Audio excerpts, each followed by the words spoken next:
Hey, CJ here, Three Black Geeks. Here to talk about Transformers 3. God, what is there to say about Transformers 3? First and foremost, my reactions to it, I felt the movie hit them finally. The movie was really, really good. It's like, if anything, Transformers 3 is, to me, is what happens when Bay actually slows down, and it's like whoever wrote this actually gave it a shit about the movie.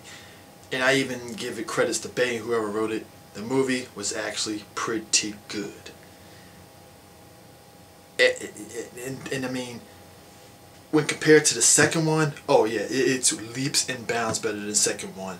The plot is actually pretty solid, and you can follow it without having a what the fuck face afterwards. Everything just flowed well. It gave a shit about, you actually gave a shit about the characters, you know. Nothing was thrown away. Stuff happens. People get killed. Yes, people do die and get killed in this movie. And it's just, it seems like this movie there was a lot of care. And I understand there was a lot of care into this movie because you're coming off the second movie, everybody hated it. Even Bay said that, hey, it was a piece of crap.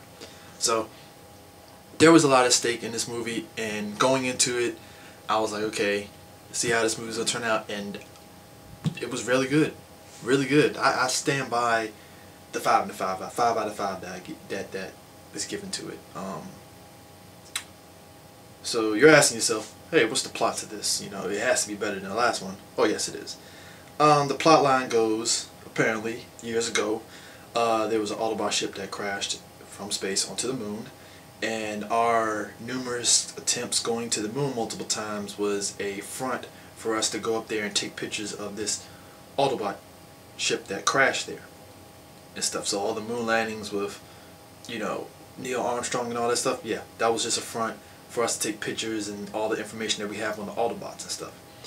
We found out later on that Sentinel Prime was the one that was on the ship, and he has these pillars that are for a space bridge, the transport stuff. Meanwhile, amidst all this that's going on, Sam Witwicky, played by Shia LaBeouf, his character is kind of in a transition period. You know, he saved the world twice. You know, he has his new hot girlfriend now, and he has to look for a job. And for him, he wants to be part of, you know, the military and stuff. But the one thing that I enjoyed about that was that it made sense for him not to be a part of that, because hey, he's just a civilian. He's just a messenger boy, as later on that, you know, they point out and stuff like that. So it made sense for them at this point not to do it, but you feel for him because it's like, you know, hey, he saved the world twice. He got a medal from Barack Obama and stuff. They throw that in the movie as well. And, you know, he just wants to just have a good life, just to be noticed that, hey, you know, I saved the world. I should have this good cool job and stuff like that. So, you know, that's the other, at least the first half of the movie, it focuses on that and stuff. We focus on that and that. So meanwhile, amidst both of these happening, the Decepticons, they're still kind of brooding from the second movie and all that stuff that happened, and we found out that they know about the space bridge in Sentinel Prime, and they're just waiting for the Autobots to bring them back, which they do. And Prime, in a nod from the second movie, uses the Matrix of Leadership to revive Sentinel Prime. He gets revived. Sentinel Prime being voiced by Leonard Nimoy. Nice touch, by the way. And, you know, gets revived. We found out about the space bridge. Blah blah blah blah. Then we get the turnaround of the movie. So amidst all this happening and stuff,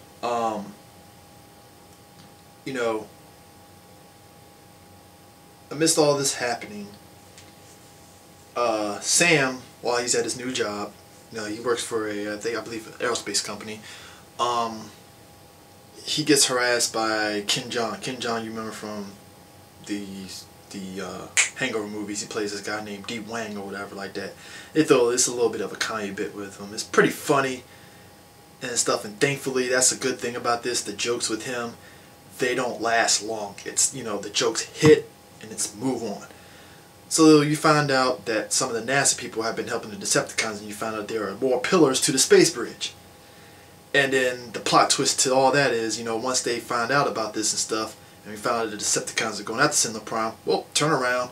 They're not going after Sentinel Prime. Sentinel Prime has actually made a deal with the Decepticons, and he betrays the team, kills Ironhide, which fucked me up because, hey, I didn't know Sentinel Prime was going to, you know, betray him like that.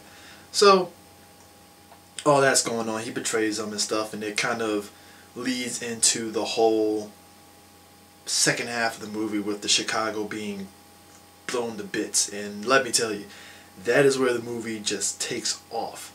Action sequences on point. Everything just gets killed. Humans get killed. Autobots get killed. It's just a mass just destruction. Chicago gets torn to crap. And that's where the movie just starts picking up, and it just goes non-stop action all the way. You got Optimus Prime doing his thing. You got these new group of Autobots called the Wreckers. They're doing their thing. Good stuff too, by the way.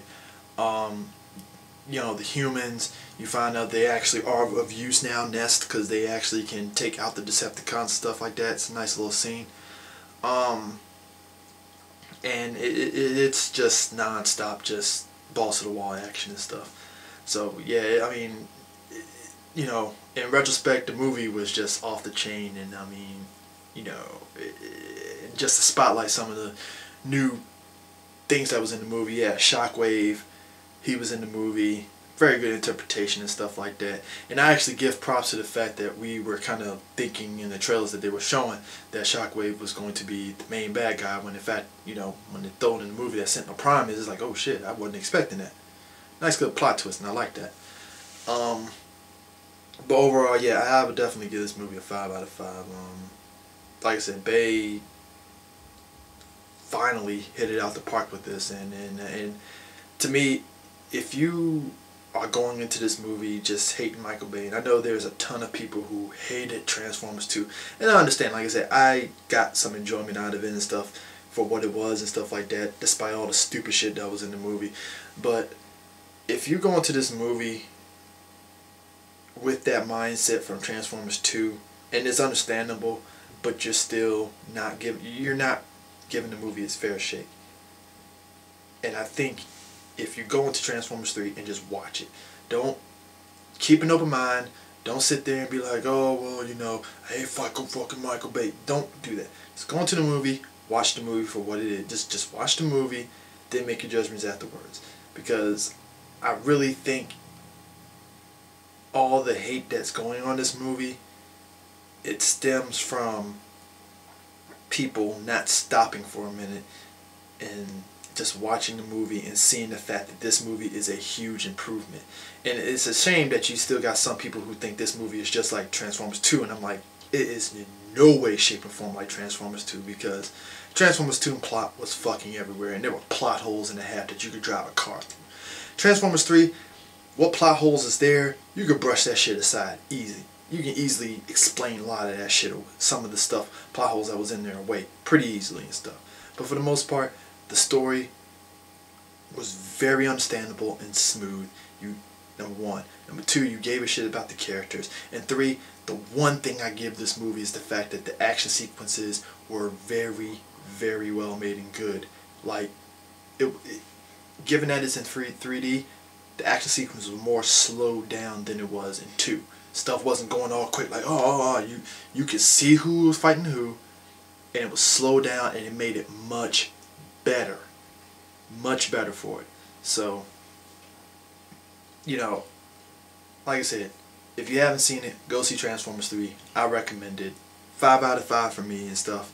I know most people might disagree with it, but that's my reasoning. Don't let your hate for fucking Michael Bay, don't let your hate for, oh, they bastardized Transformers, blind you from enjoying this movie. Because to me, really, real talk, Generation 1 Transformers plot was fucking shitty anyways. Let's just keep it real here. To even say that Bay bastardized Transformers is dumb, because the original Transformers was pretty fucking convoluted as well. But that's for another day. I can go on and on about compare and contrast those. But do yourself a favor, go out, see Transformers 3. You won't regret it. Trust me, you'll get some enjoyment out of it. Just keep an open mind going into it and stuff, and just forget what you saw from Transformers 3 and just watch Transformers 3 as the movie that's being presented. Just watch the movie, you'll enjoy it, trust me. Yeah, just go see it.